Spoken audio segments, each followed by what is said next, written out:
ಎಲ್ಲರಿಗೂ ನಮಸ್ಕಾರ. ನಿಮ್ಮ ಶ್ರಾವ್ಸ್ ಕಲ್ಪವೃಕ್ಷ ಚಾನಲ್ಗೆ ಸ್ವಾಗತ.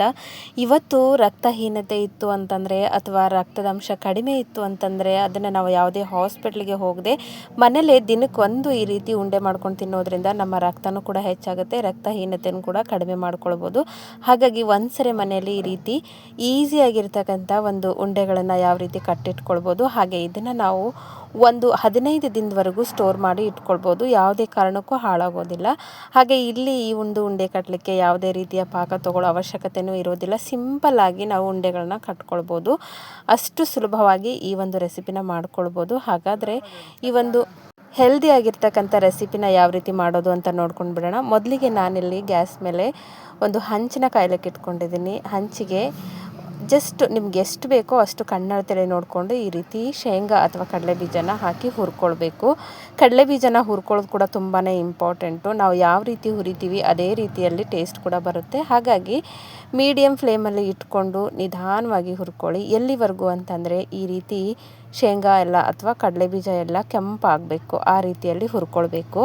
ನಮಗೆ ಇದ್ರದ್ದು ಸಿಪ್ಪೆ ತೆಗಿಲಿಕ್ಕೆ ತನ್ನಿಂತಾನೇ ಬರಬೇಕು, ಆ ರೀತಿ ಹುರ್ಕೊಂಡಿಟ್ಕೊಳ್ಳಿ. ನೋಡಿ, ಈ ರೀತಿ ಜಸ್ಟ್ ಈ ರೀತಿ ನಾವು ಪ್ರೆಸ್ ಮಾಡಿದರೆ ಸಿಪ್ಪೆ ಎಲ್ಲ ಔಟ್ ಆಗಬೇಕು. ಆ ರೀತಿಯಲ್ಲಿ ನಾವು ಶೇಂಗಾನ ಮೀಡಿಯಮ್ ಫ್ಲೇಮಲ್ಲಿ ಇಟ್ಕೊಂಡು ನಿಧಾನವಾಗಿ ಹುರ್ಕೊಳ್ಬೇಕು. ಈ ರೀತಿ ಹುರಿಯೋದ್ರಿಂದ ಶೇಂಗಾ ಅಥವಾ ಕಡಲೆ ಬೀಜ ಒಳಗಡೆ ಕರೆಕ್ಟಾಗಿ ಹುರ್ಕೊಂಡಿರುತ್ತೆ. ಹಾಗಾಗಿ ಈ ರೀತಿ ಹುರಿದಿಟ್ಕೊಳ್ಳಿ.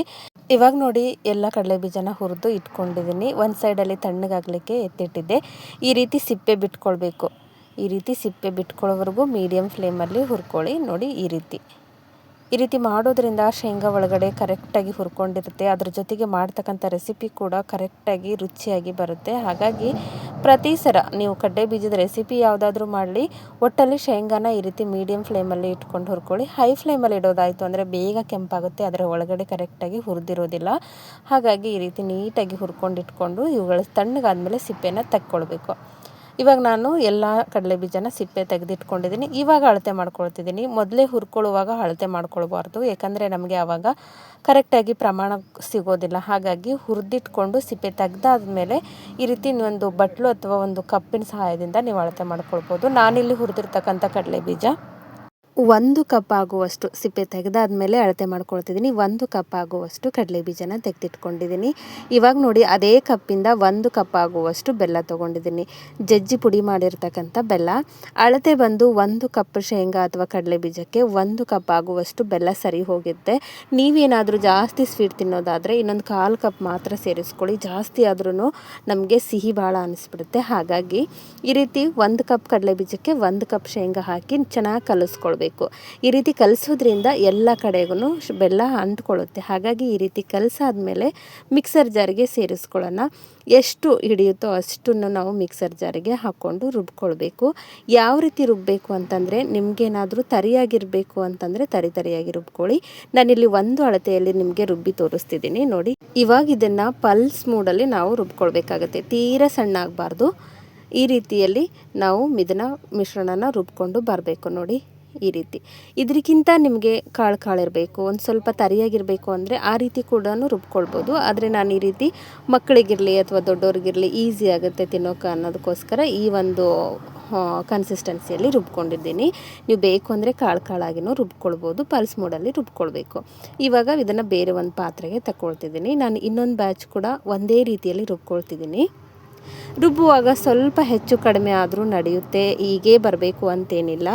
ಈ ರೀತಿ ಮಾಡಿ ಒಂದು ವಾರಕ್ಕೊಂದ್ಸರಿ ಈ ರೀತಿ ಮಾಡೋದ್ರಿಂದ ಅಥವಾ ಈ ರೀತಿ ಉಂಡೆ ಕಟ್ಕೊಂಡಿಡೋದ್ರಿಂದ ಯಾವ ಹಾಸ್ಪಿಟಲ್ಗೆ ಹೋಗೋ ಅವಶ್ಯಕತೆನೇ ಇರೋದಿಲ್ಲ.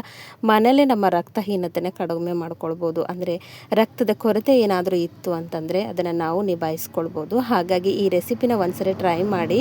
ಕೇವಲ ರಕ್ತಹೀನತೆ ಅಥವಾ ರಕ್ತದ ಪ್ರಮಾಣ ಕಡಿಮೆ ಇದ್ದವರು ಮಾತ್ರ ಬಳಸೋದಲ್ಲ, ಶಕ್ತಿ ಕೂಡ, ದೇಹಕ್ಕೆ ಬೇಕಾಗಿರ್ತಕ್ಕಂಥ ಶಕ್ತಿನೂ ಕೂಡ ಇದು ಮಕ್ಕಳಿಂದ ದೊಡ್ಡವರಿವರೆಗೂ ಕೊಡುತ್ತೆ. ಹಾಗಾಗಿ ಬೆಳಗ್ಗೆ ಈ ರೀತಿ ಮಾಡಿಟ್ಕೊಂಡು ಬೆಳಗ್ಗೆ ಒಂದು ಉಂಡೆ ತಿನ್ನೋದ್ರಿಂದ ನಮ್ಮ ಒಂದು ದೇಹದ ಆರೋಗ್ಯ ಸಮತೋಲನವಾಗಿರುತ್ತೆ.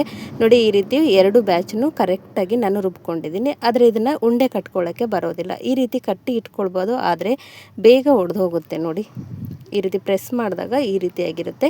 ಕೆಲವೊಂದು ಸರಿ ಬೆಲ್ಲ ಏನಾದರೂ ತೀರಾ ಒಂದು ಸ್ವಲ್ಪ ಲಿಕ್ವಿಡ್ ಅಂಶ ಇತ್ತು ಅಂತಂದರೆ ಕಟ್ಕೊಳ್ಬೋದು ನೀವು. ಆದರೆ ನಾನಿಲ್ಲಿ ಬೆಲ್ಲ ತರಿಯಾಗಿತ್ತು, ಡ್ರೈ ಆಗಿತ್ತು ಅನ್ನೋದಕ್ಕೋಸ್ಕರ.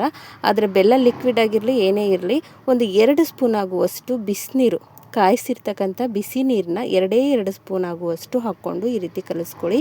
ಜಾಸ್ತಿ ಹಾಕ್ಕೊಳ್ಬಾರ್ದು, ಒಂದು 2 ಸ್ಪೂನ್ ಆದರೆ ಸಾಕು. ಅಥವಾ 2ರಿಂದ ನಿಮಗಿನ್ನೂ ಉದುರು ಅಥವಾ ತರಿಯಾಗಿ ಡ್ರೈ ಆಗಿದೆ ಅಂತ ಅನಿಸೋದಾಯಿತು ಅಂದರೆ ಇನ್ನೊಂದು ಸ್ಪೂನ್ ಹಾಕ್ಕೊಂಡು ಇವಾಗ ಈ ರೀತಿ ಕಲಿಸ್ತಾ ಹೋಗಿ. ಈ ರೀತಿ ಮಾಡಿದಾಗ ಏನಾಗುತ್ತೆ ಅಂದರೆ ಬಿಸಿನೀರನ್ನ ಕಡಿಮೆ ಪ್ರಮಾಣದಲ್ಲಿ ಸೇರಿಸೋದ್ರಿಂದ ನಮ್ಮ ಉಂಡೆ, ಯಾಕಂದರೆ ನಾವಿಲ್ಲಿ ಪಾಕ ತೊಗೊಳ್ತಿಲ್ಲ, ಹಾಗಾಗಿ ಜಸ್ಟ್ ಒಂದು 2ರಿಂದ 3 ಸ್ಪೂನು ಬಿಸಿನೀರನ್ನ ಸೇರಿಸೋದ್ರಿಂದ ನಾವು ಉಂಡೆನ ಒಂದು 15 ದಿನದವರೆಗೂ ಆರಾಮಾಗಿ ಸ್ಟೋರ್ ಮಾಡಿ ಇಟ್ಕೊಳ್ಬೋದು. ಹಾಗಾಗಿ ನಾವು ಬಿಸಿನೀರನ್ನ ಸೇರಿಸ್ಕೊಂಡಿರೋದು, ತಣ್ಣೀರನ್ನ ಸೇರಿಸೋಕೆ ಹೋಗಬಾರ್ದು. ಹಾಗೆ ಇಲ್ಲಿ ಪಾಕದ ಅವಶ್ಯಕತೆಯೂ ಇರೋದಿಲ್ಲ. ಕೆಲವೊಬ್ಬರಿಗೆ ಪಾಕ ತೊಗೊಂಡು ಉಂಡೆ ಕಟ್ಟೋದು ಬರೋದಿಲ್ಲ, ಅಂಥವ್ರು ಈ ಒಂದು ರೆಸಿಪಿನ ಈಸಿಯಾಗಿ ಮಾಡ್ಕೊಳ್ಬೋದು. ಇವಾಗ ನೋಡಿ, ನಿಮಗೆ ಯಾವ ಸೈಜಲ್ಲಿ ಉಂಡೆ ಬೇಕು ಆ ಸೈಜಲ್ಲಿ ಉಂಡೆಗಳನ್ನು ಕಟ್ತಾ ಹೋಗಿ. ಈ ರೀತಿ ಕೈಯಿಂದ ಪ್ರೆಸ್ ಮಾಡಿಕೊಂಡ್ರೆ ಸಾಕಾಗಿರುತ್ತೆ. ನೈಸಾಗಿರ್ತಕ್ಕಂಥ ಪಾಕ ಇಲ್ಲದೆ ನಾವು ಈ ರೀತಿ ಆರೋಗ್ಯಕರವಾಗಿರ್ತಕ್ಕಂಥ ಒಂದು ಶೇಂಗಾ ಅಥವಾ ಕಡಲೆ ಬೀಜ ಉಂಡೆನ ನಾವು ರೆಡಿ ಮಾಡ್ಕೊಳ್ಬೋದು. ಕೇವಲ ಒಂದು ಹುರಿಯೋದನ್ನು ಬಿಟ್ಟರೆ ಒಂದು 10ರಿಂದ 15 ನಿಮಿಷದಲ್ಲಿ ಈ ಒಂದು ರೆಸಿಪಿನ ನಾವು ಮಾಡ್ಕೊಳ್ಬೋದು. ನೋಡಿ, ಈ ರೀತಿ ಕಟ್ತಾ ಹೋಗಿ. ಎಣ್ಣೆ ಬಿಟ್ಕೊಳ್ಳುತ್ತೆ ತನ್ನಿಂತಾನೆ, ಯಾಕಂದರೆ ಕಡಲೆ ಬೀಜ ಬಳಸಿರೋದ್ರಿಂದ ಎಣ್ಣೆ ಬಿಟ್ಕೊಳ್ಳುತ್ತೆ. ನಾನು ಕೂಡ ಇಲ್ಲಿ ಪ್ರತಿಯೊಂದನ್ನು ಜಸ್ಟ್ ಈ ರೀತಿ ಪ್ರೆಸ್ ಮಾಡಿದ್ರೆ ಸಾಕು. ಈ ರೀತಿ ಕಟ್ತಾ 2 ಕೈಯಿಂದ ಈ ರೀತಿ ಕಟ್ಕೊಂಡು ಒಂದು ಶೈನಿಂಗ್ ಬರೋವರೆಗೂ ಉಂಡೆನ ನಾವು ಕೈಯಲ್ಲಿ ಉರುಳಾಡಿಸ್ಕೊಂಡ್ರೆ ಸಾಕಾಗಿರುತ್ತೆ.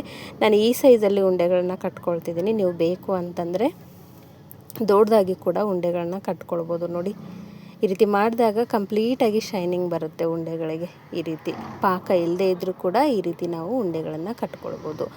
ನಾನಿಲ್ಲಿ ತೊಗೊಂಡಿರ್ತಕ್ಕಂಥ 1 ಕಪ್ಪು ಕಡಲೆ ಬೀಜದಲ್ಲಿ ಒಂದು 10 ಉಂಡೆಗಳು ರೆಡಿಯಾಗಿತ್ತು. ನೋಡಿ, 1 ಉಂಡೆ ಸಾಕು ನಿಮಗೆ. ಬೆಳಗ್ಗೆ ಎದ್ದ ತಕ್ಷಣ 1 ಉಂಡೆ ತಿನ್ನೋದ್ರಿಂದ ಯಾವುದೇ ಹಾಸ್ಪಿಟಲ್ಗೆ ಹೋಗ್ದೇ ನಮ್ಮಪ್ಪ ರಕ್ತ ಕೂಡ ಹೆಚ್ಚು ಮಾಡ್ಕೊಳ್ಬೋದು, ನಮ್ಮ ಆರೋಗ್ಯ ಕೂಡ ಸಮತೋಲನವಾಗಿ ಕಾಪಾಡ್ಕೊಳ್ಬೋದು. ನೋಡಿ, ಈ ರೀತಿ 2 ಪದಾರ್ಥಗಳನ್ನು ಬಳಸ್ಕೊಂಡು ಸಿಂಪಲ್ಲಾಗಿ ಈಸಿಯಾಗಿ ಕೇವಲ ಒಂದು 10ರಿಂದ 15 ನಿಮಿಷದಲ್ಲಿ ಈ ಒಂದು ರೆಸಿಪಿನ ನಾವು ರೆಡಿ ಮಾಡ್ಕೊಳ್ಬೋದು. ಈ ರೆಸಿಪಿ ಮಕ್ಕಳಿಂದ ಹಿಡಿದು ವಯಸ್ಸಾದವ್ರವರೆಗೂ ತುಂಬಾ ಹೆಲ್ದಿಯಾಗಿರ್ತಕ್ಕಂಥ ರೆಸಿಪಿ. ಒಂದ್ಸರಿ ಟ್ರೈ ಮಾಡಿ, ಅಷ್ಟೇ ಪರ್ಫೆಕ್ಟಾಗಿ ಬರುತ್ತೆ, ಒಂದು ಸ್ವಲ್ಪ ಕೂಡ ಹಾಳಾಗೋದಿಲ್ಲ. ನಿಮಗೇನಾದರೂ ಪಾಕ ಹಿಡಿಯೋದು ಬರಲ್ಲ ಅಂತಂದರೆ ಈ ಒಂದು ರೆಸಿಪಿನ ನೀವು ಹಬ್ಬ ಹರಿದಿನದಲ್ಲಿ ಕೂಡ ಈ ಒಂದು ರೆಸಿಪಿನ ಬಳಸ್ಕೊಳ್ಬೋದು. ನೋಡಿ, ಎಷ್ಟು ಚೆನ್ನಾಗಿದೆ, ಒಳಗಡೆಯಿಂದ ಕೂಡ ಅಷ್ಟೇ ಪರ್ಫೆಕ್ಟಾಗಿರುತ್ತೆ. ಐ ಹೋಪ್ ಇವತ್ತು ನಾನು ಮಾಡಿರ್ತಕ್ಕಂಥ ಆರೋಗ್ಯಕರವಾಗಿರ್ತಕ್ಕಂಥ ಲಡ್ಡು ರೆಸಿಪಿ ನಿಮಗೆ ಭಾಳ ಇಷ್ಟ ಆಗದ ಅಂದ್ಕೊಳ್ತೀನಿ. ಇಷ್ಟ ಆಗಿದ್ರೆ ದಯವಿಟ್ಟು ನನ್ನ ಚಾನೆಲ್ನ ಸಬ್ಸ್ಕ್ರೈಬ್ ಮಾಡ್ಕೊಳ್ಳಿ. ನಾಳೆ ಮತ್ತೊಂದು ಹೊಸ ರೆಸಿಪಿಯೊಂದಿಗೆ ಸಿಗೋಣ. ಧನ್ಯವಾದ.